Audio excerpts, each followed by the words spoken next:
சனியனே, அம்மா முதல்ல ஏன் கழுத்தா இருக்கு? வெளியே போய் விளையாடுன்னு சொன்னல, இடியட். எத்தனை தடவை சொன்னாலும் புத்தியே வராது. அம்மா பொதுவா சேர்த்து என் கழுத்தா இருக்கிறீங்க. வெளியே போக முடியாது.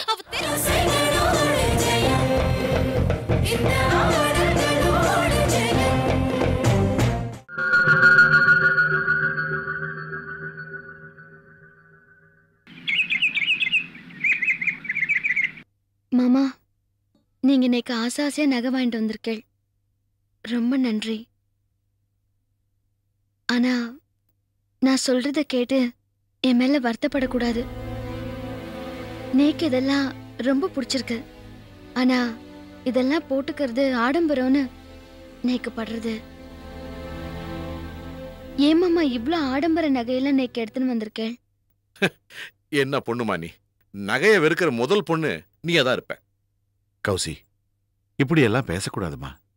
அவர் உனக்காக கடைக்கடையா ஏறி இதெல்லாம் வாங்கிட்டு வந்திருக்கார். நீ இப்படி பேசினா அவர் மனசை பாதிக்கும். நான் அவளுடைய கல்யாண ஏற்பாடுகள்லாம் எவ்வளவு பிரமாதமா ஏற்பாடு பண்ணிருக்கிறேன். மாமா, நீங்க வருத்தப்படக்கூடாது. நேக்கு ஆடம்பரம் பகட்டு இதெல்லாம் எப்பவுமே நேக்கு விருப்பம் கிடையாது.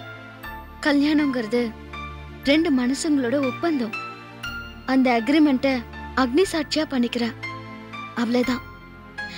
அதுக்காக ஏன் வீணா இவ்ளோ செலவழிக்கணும்? அந்த பணத்தை ஏதாவது ஒரு ஆதரவற்ற முதியோர் இல்லத்துக்கோ அனாதை இல்லத்துக்கோ கொடுத்தா பிரயோஜனமா இருக்கும்ல. 4 பேர் நம்மள மனப்பூர்வமா வாழ்த்துவா. அதை விட்டுட்டு இவ்ளோ செலவு பண்றது வேஸ்ட் மாமா. எங்களோட கல்யாணம் சிம்பிளா நடக்கணும்னு ஆசைப்படுறேன் மாமா. வெரி குட் கௌஷி அக்கா. உன்னோட இந்த முடிவுக்கு நான் தான் ஃபர்ஸ்ட் ஓட்டு போடுவேன். கௌசி சொல்றதுதான் சரி நேக்கும் படுறது மாமா. ஏன்னா கௌசி சஞ்சய் கல்யாணத்தை நீங்க ரொம்ப கிராண்டா பண்ணணும்னு ஆசைப்பட்டேன். ஆனா கடைசியில என்ன ஆச்சு? அதே மாதிரிதான் அவளோட நாட்டியத்தையும் ரொம்ப கிராண்டா பண்ணணும்னு ஆசைப்பட்டேன். அதுவும் என்ன ஆச்சு? அதனால கௌசி கல்யாணத்தை பொறுத்த வரைக்கும் அவ ஆசைப்பட்டபடி பண்றதா சரி நேக்கும் தோன்றுறது. என் பொண்ணு கௌசி சொல்ற மாதிரி பெரிய மனுஷா, மியூசிக் கச்சேரி, இது எல்லாத்தையும் விட பெருமாளோட ஆசீர்வாதத்தை தான் நான் பெருசா நினைக்கிறேன்.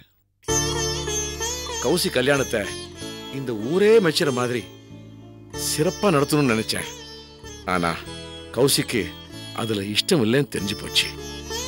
நீங்க எல்லாரும் சொல்றதுக்காக இல்ல, கௌசி சொல்றதுக்காக நான் என் விருப்பத்தை மாத்திக்கிறேன். என்ன பொறுத்த வரைக்கும் நான் எது செஞ்சாலும் அது கௌசிக்கு சந்தோஷத்தை தரதா இருந்தா மட்டும்தான் செய்வேன். ஏன்னா எனக்கு கௌசல்யாவுடைய சந்தோஷம் தான் முக்கியம். அவளுடைய கல்யாணத்தை பெரிய அளவுல நடத்துறதுல விருப்பம் இல்லைன்னு தெரிஞ்சுக்கிட்டேன். அவ ஆசைப்பட்ட மாதிரியே கௌசல்யா சுரேஷ் கல்யாணம் நடக்கும். ரொம்ப நன்றி மாமா.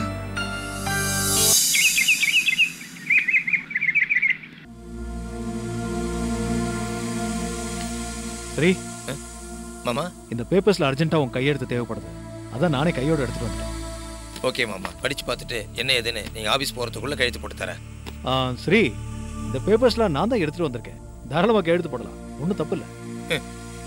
நீங்க ஏன் மாமா தப்பா நினைச்சுக்கிறீர்கள்? இந்த ஃபைல்ல என்ன இருக்கு ஏது இருக்குன்னு படிச்சு பார்த்து கையெழுத்து போறதுல என்ன தப்பு இருக்கு?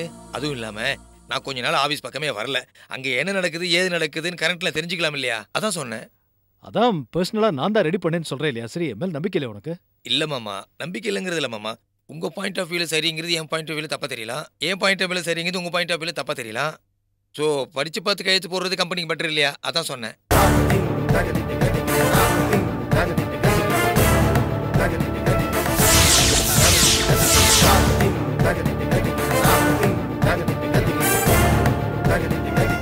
ஆமா, இனிமே டாக்குமெண்ட்ஸ் ரெடி பண்றதா இருந்தா ரெடி பண்ணிட்டு கையெழுத்து போடுன்னு அவசரப்பட்டு காலில் வெந்நீர் ஊத்தின்னு வந்த மாதிரி என்கிட்ட கையெழுத்து கேட்காதீர்கள்.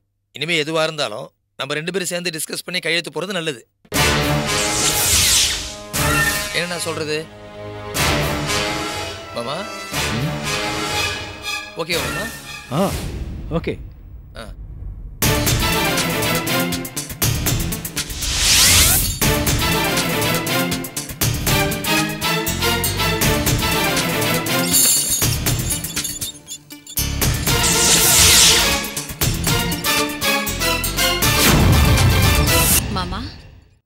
நீங்க கொடுத்த ஃபைல வாசிச்ச அப்புறம் தான் நான் அதுல கையெழுத்து போடுவேன்னு சொல்லியிருப்பாரு என் ஆத்துக்காரர். அதனாலதான் நீங்க இவ்ளோ கோவமா இருக்கேளா? இதான் நான் உங்களுக்கு வச்ச முதல் செக். இந்த மாதிரி பல செக்ஸ் உங்களுக்காக வெயிட் பண்ணிட்டு இருக்கு மிஸ்டர் சுதர்ஷன். பல இடத்துல கண்ணி வெடிகளை நான் புதைச்சு வச்சிருக்கேன். மெதுவா நடுங்கும், வெடிச்சிரும். அட்லீஸ்ட் இப்பவாவது உங்க மனசார அவங்களுக்கு துரோகம் பண்ணாதீங்க ப்ளீஸ். பத்மா, நீ தேவையில்லாம என்கிட்ட மோதிட்டு இருக்க. அப்புறம் தெருவில் நிக்க வேண்டியிருக்கும், ஜாக்கிரதை. எப்ப பார்த்தாலும் நடக்காத விஷயத்தை பத்தியே பேசிட்டு இருக்கேன். போங்க மாமா.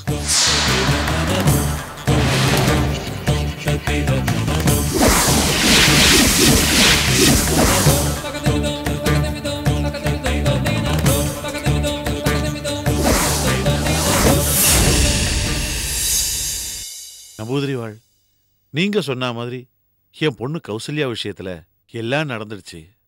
இப்ப சுரேஷ்க்கும் அவளுக்கும் கல்யாணம் நடக்க போறது. அவ சீரும் சிறப்புமா இருக்கணும்னு நீங்க தான் ஆசீர்வாதம் பண்ணணும். பேஷா பண்ணிடலாமே. குங்குமத்தை கொடுமா.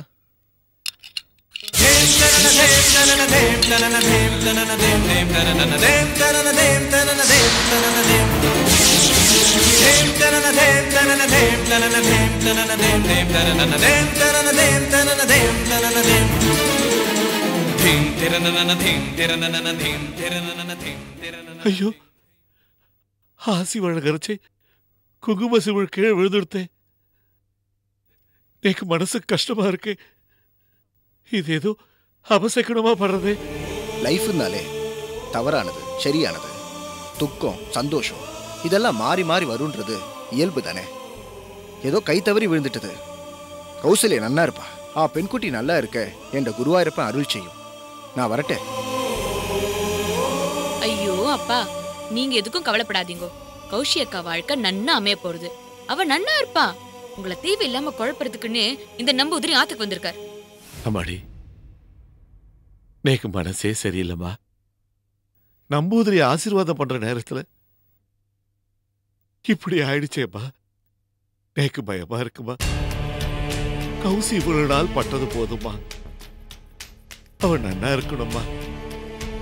பெருமாளே, என் பொண்ணு வாழ்க்கையில இனிமே எந்த பிரச்சனையும் வரக்கூடாதுப்பா. ஐயோ அப்பா, அக்காவுக்கு எதுவும் நடக்காது. அவன் நன்னாவே இருப்பா. உங்களை தேவையில்லாம குழப்பறதுக்குன்னே இந்த நம்பூதிரி நம்ம மாத்துக்கு வந்துட்டு போயிருக்காரு. அக்கா வாழ்க்கை நல்லபடியா அமையணும்னு மனசார நினைச்சுக்கோங்கப்பா. பெருமாளோட ஆசையில நல்ல விதமா அக்காவோட கல்யாணம் நடக்கும்பா. நீங்க வேணா பாருங்களே. அம்மா, நீ பேசுறத கேட்கும்போது நேக்கு ஆறுதலா இருக்குமா. எப்படியும் கௌசி கல்யாணம் நல்லபடியா முடிஞ்சா நேக்கு அதுவே போதுமா.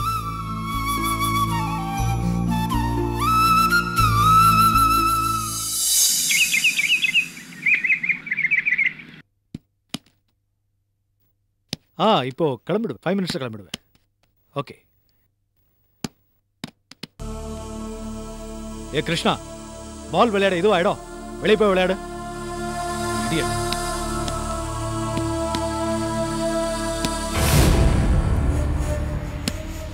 என்னங்க காஃபி? எப்பவும் ஆஃபீஸ்லேருந்து வீட்டுக்கு வந்துட்டா எங்கேயும் வெளியே கிளம்ப மாட்டீங்க. இப்போ எங்கே கிளம்புறீங்க? ஏதாவது முக்கியமான விஷயமா? ஃபாரின்லேருந்து கிளைண்ட்ஸ் வந்திருக்காங்க. கம்பெனி சார்பாக அவங்களுக்கு டின்னர் பார்ட்டி கொடுக்கணும். நிறைய பேர் வந்திருக்காங்க. நான் போய் ஆகணும்.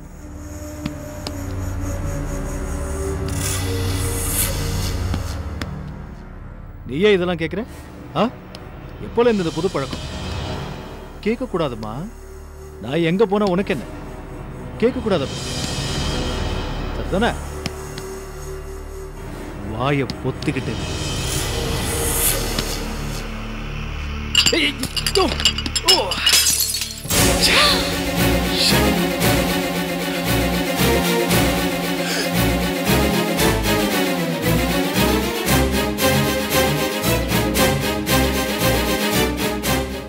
சனியனே, அம்மா முதல் ஏன் கழுத்தா இருக்க? வெளியே போய் விளையாடுன்னு சொன்னல. இடியட். எத்தனை தடவை சொன்னாலும் புத்தியே வராது. அம்மா பொண்ணுமா சேர்த்து என் கழுத்தை அறுக்குறீங்க. வெளியே போக முடியாது. வராங்க சட்டல காஃபியை குடிங்க. வளர்த்துருக்கா பார் புள்ளி. வெளியே கிளம்பும் போது சட்டை எப்படி பண்ணிருக்கா? வேற சட்டை எடுத்துட்டு வா. சாணியை முடிச்சு. அம்மா வலிக்குதும்மா. அப்பா என்ன ரொம்ப அடிச்சிட்டாருமா. ஐயோ ரொம்ப வலிக்குதா செல்லம்? சரி ஒன்னும் ஆகாது. அம்மா அப்பா ஏமா என்ன அடிச்சாரு? சரி சரி சரி அழாதடா அழாத. சரி அழாத, அழக்கூடாது, அழாத. என்ன மனுஷன் இவர்? சின்ன குழந்தைய போய் பால் பட்டுருச்சு. சரிடா நான் இனிமே இங்க விளையாட மாட்டேன்பா. சரிடா செல்லம் சரி. ஒண்ணும் இல்ல அழாத நீ. என்ன மனுஷன் சின்ன குழந்தைய போட்டு இப்படி முரட்டுத்தனமா அடிப்பாங்களா? துளசி சட்டை எடுத்துட்டு வான்னு சொன்னேல. சரிடா துளசி இதோ வந்துடுறேன். சட்டை எடுத்துட்டு வா. சரி செல்லம் நீ படுத்துக்கோ. இப்ப அம்மா வந்துடுறேன். டைம் ஆச்சு, சீக்கிரம் வா.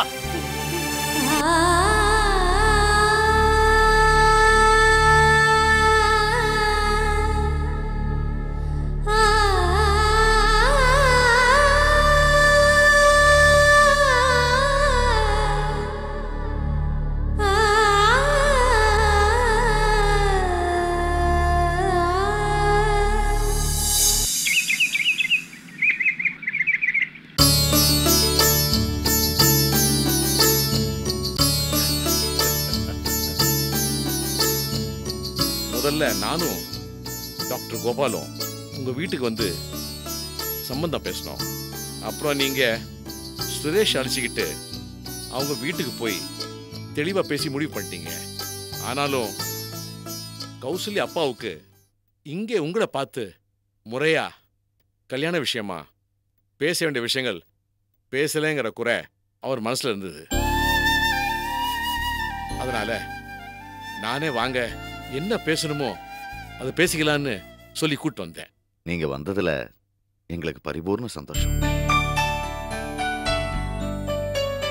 ஒரு கல்யாண விஷயங்கிற போது ரெண்டு சம்பந்திங்களும் கலந்து பேசிக்கிட்டாதானே நல்லா இருக்கும். அது பரஸ்பரம் அதை பத்தி விவாதிக்க வேணாமா?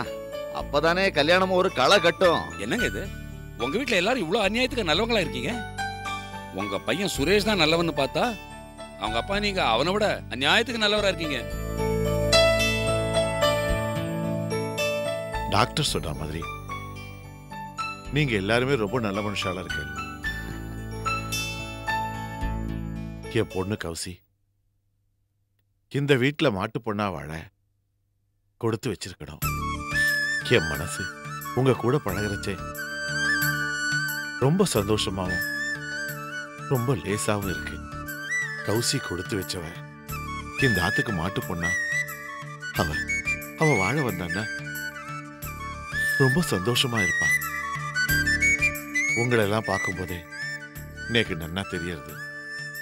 முதல்ல வீட்டுக்கு போன உடனே என் பொண்ணு கௌசிக்கு சுத்தி போடணும். என் கண்ணே அவளுக்கு பட்டுடும் போல இருக்கு. நாங்க இங்க வந்திருக்கிறது ஒரு முக்கியமான விஷயத்தை பத்தி உங்ககிட்ட சொல்லத்தான். அது என்னன்னு கௌசி அப்பாவே உங்ககிட்ட சொல்லுவாரு.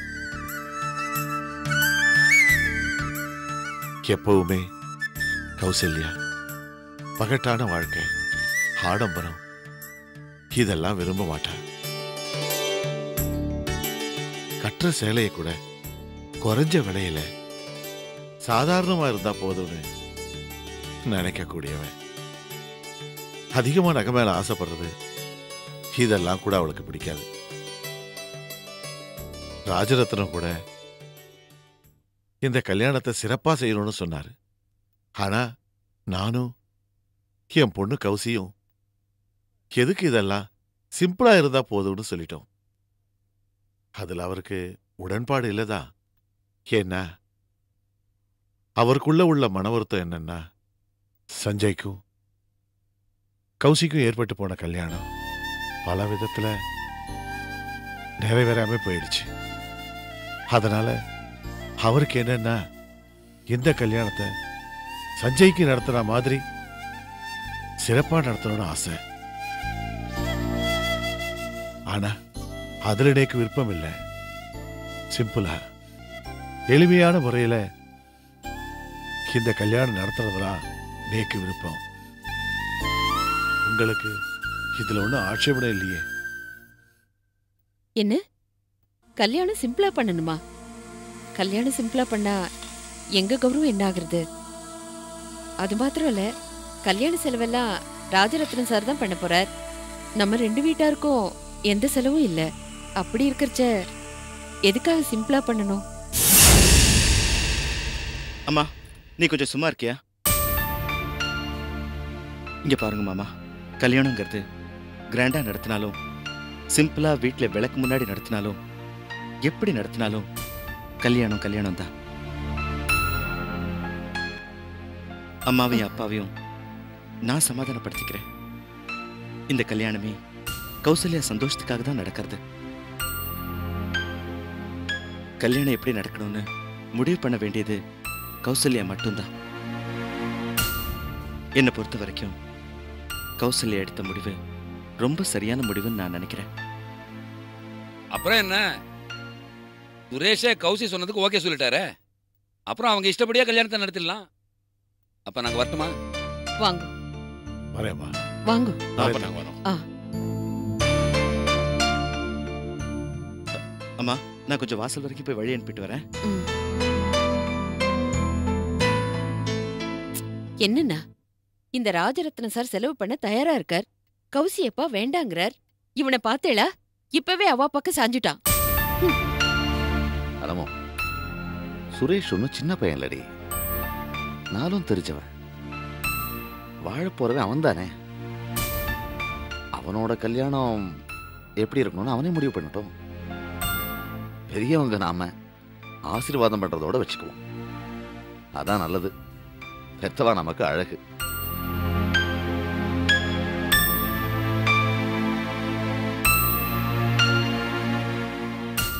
நம்ம பையனுக்கு கிராண்டா கல்யாணம் பண்ணி பார்க்கணும்னு ஆசைப்பட்டா யாருமே என் பக்கம் பேச மாட்டேங்கிறாளே. ச்சே.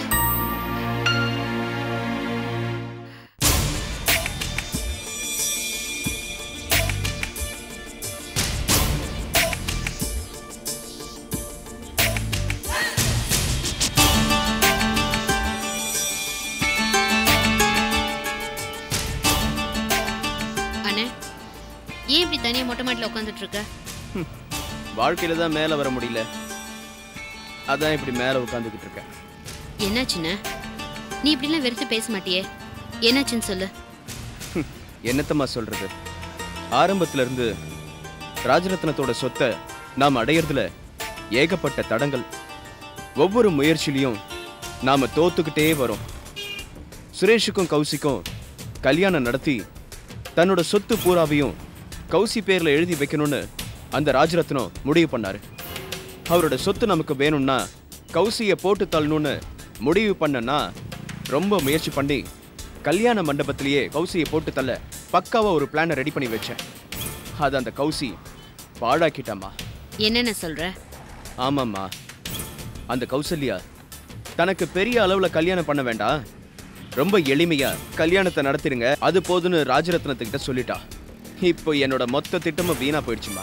இதை பாரு நித்யா, ராஜரத்னத்தோட சொத்தை நாம முழுமையா மறந்துட வேண்டியதுதாம்மா. இதுக்குதான் இப்படி இடிஞ்சு போய் உட்காந்துட்டு இருந்தியா? இதோ பார், தோல்விங்கிறது நாம போட்ட திட்டத்துல இருந்து வரதோ இல்ல அதோட விளைவுகளை வச்சோ இல்ல.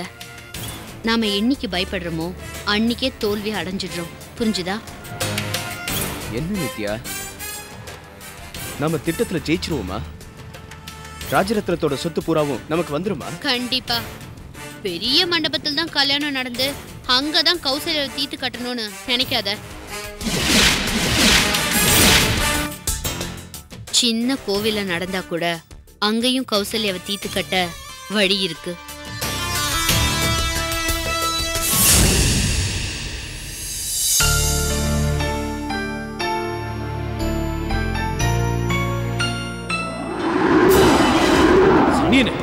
அம்மா மாதிரி ஏன் கழுத்த இருக்கு? வெளியே போய் விளையாடுன்னு சொன்னல, புத்திய வர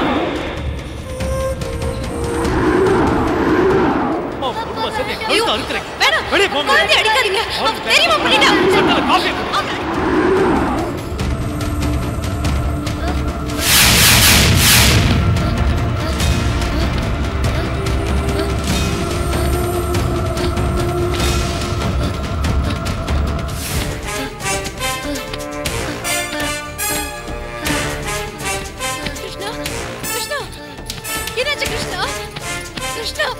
என்னாச்சு?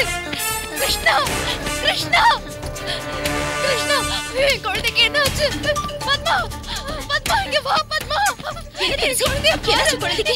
ஐயோ கிருஷ்ணா, ஐயோ என்னாச்சு? அம்மா, கிருஷ்ணா, என்னாச்சுமா? குழந்தையை எப்படி பண்றாங்க? கிருஷ்ணா, கிருஷ்ணா, என் துளசி, என்னம்மா குழந்தைக்கு? என்னாச்சு? அம்மா, அவர் சாயந்தரம் பார்ட்டிக்கு போகும்போது கிருஷ்ணா அவரோட ஷர்ட்ல காஃபி கொட்டிட்டாங்கிற ஒரே காரணத்துக்காக அவர் கிருஷ்ணா அடி அடி அடிச்சிட்டாருமா. நானும் அவரை எவ்வளவோ தடுத்து பார்த்தேன், ஆனாலும் அவர் அடிச்சிட்டாருமா. அந்த பயத்துலதான் குழந்தைக்கு பெட்ஸ் வந்துருச்சுமா. துளசி, நீ முதல்ல போய் டாக்டருக்கு ஃபோன் பண்ணு. போமா, போ துளசி, போ. முதல்ல டாக்டருக்கு ஃபோன் பண்ணு. போ துளசி, சீக்கிரம் போய் ஃபோன் பண்ணு. நான் பாத்துறேன். கிருஷ்ணா, கிருஷ்ணா, என்ன மாச்சு உங்களுக்கு? அம்மா, குழந்தைய தெய்வம் ஒண்ணுன்னு பெரியவா சொல்லுவா. ஐயோ, அப்படிப்பட்ட அந்த குழந்தைய இப்படி மிருக மாதிரி அடிச்சிருக்காரு இந்த சுதர்சன் மாமா. இதுக்கு வரட்டும் மாமா, வச்சுக்கிற கச்சேரி. வர வர சுதா மிருகமாவே மாறிட்டு வரா. அவன் இருக்க வேண்டிய இடம் இதுவே இல்ல, மிருக கட்சி சாலை. ஐயோ பாவம் குழந்தை. இனிமே அந்த மிருகத்தின் தாத்துல வச்சுட்டு சமாளிக்கிறது ரொம்ப கஷ்டம். அன்னைக்கு என்னடா குடிச்சிட்டு வந்து ஸ்ரீயை கொலை பண்ணவே பார்த்தா. இன்னைக்கு குழந்தை கிருஷ்ணாவை பிட்ஸ் வர அளவுக்கு அடிச்சிருக்கான். ஆவி பாவி. அவனை இப்படியே விடக்கூடாது, இப்படியே விடக்கூடாது. அவனுக்கு மனசுல ஏதோ பாதிப்பு ஏற்பட்டுன்னு நினைக்கிறேன். முதல்ல நல்ல சைக்காட்ரிஸ்ட காமிச்சாதான் மாறும். கிருஷ்ணா, கிருஷ்ணா. அம்மா, அவருக்கு பைத்தியம் இல்ல, அவர் நம்ம எல்லாரையும் பைத்தியம் பிடிக்கிற மாதிரி பண்ணிடுவார். நீங்க வேற புரியாம பேசுறீங்களே. சைக்காட்ரிஸ்ட் கிட்ட அழைச்சிட்டு போடுமா? ஐயோ கிருஷ்ணா.